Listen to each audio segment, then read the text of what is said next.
Real Madrid are undoubtedly a daunting prospect for any side in Europe, particularly given that they have already seen off the champions of France, Italy and Germany in the Champions League this season, but there may be hope yet for Liverpool. Zinedine Zidane's team have struggled domestically this campaign and find themselves 18 points behind league champions Barcelona, who were, of course, earlier knocked out of the Champions League by Liverpool's semi-final opponents AS Roma. Los Blancos are on track for their worst points return since Cristiano Ronaldo joined the club from Manchester United in 2009, and this week's surprising defeat to Sevilla, who Liverpool drew with both home and away in the group stage, showed some weaknesses which will have Jurgen Klopp licking his lips. Seville, Spain, May 9th, head coach Zinedine Zidane of Real Madrid looks on prior to the start the La Liga match between Sevilla FC and Real Madrid at Ramon Sanchez Pizjuan Stadium on May 9, 2018 in Seville, Spain.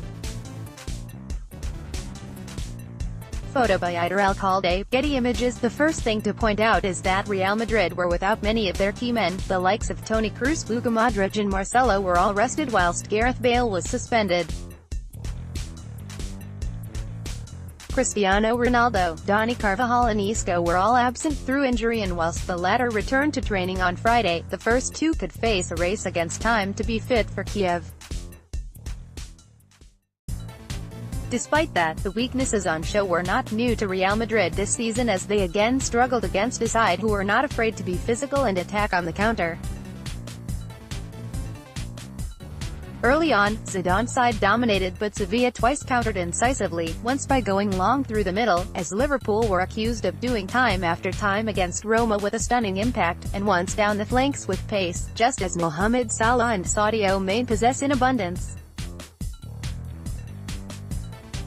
After going behind, the nerves got to Real Madrid, and even captain Sergio Ramos seemed to struggle with the pressure as he fired a penalty onto the crossbar and then deflected a cross into his own net.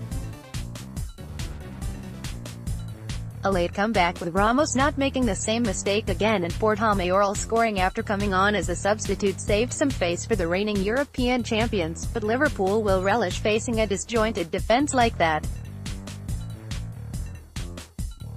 Of particular interest, beyond Real Madrid's struggle with pace on the flanks and long balls through the middle, will have been Zidane's experimenting at right back, this time choosing versatile Nacho at full-back in place of Carvajal, rather than Lucas Vazquez, who started there against Bayern Munich. Nacho, who would be favoured to play against Liverpool if Carvajal is not fit, is a reliable option who makes few mistakes but has previously struggled up against the pace of a player like Sadio Mane. Liverpool may have a mountain to climb, but tactically, the path is there for Liverpool to exploit Real Madrid's weaknesses.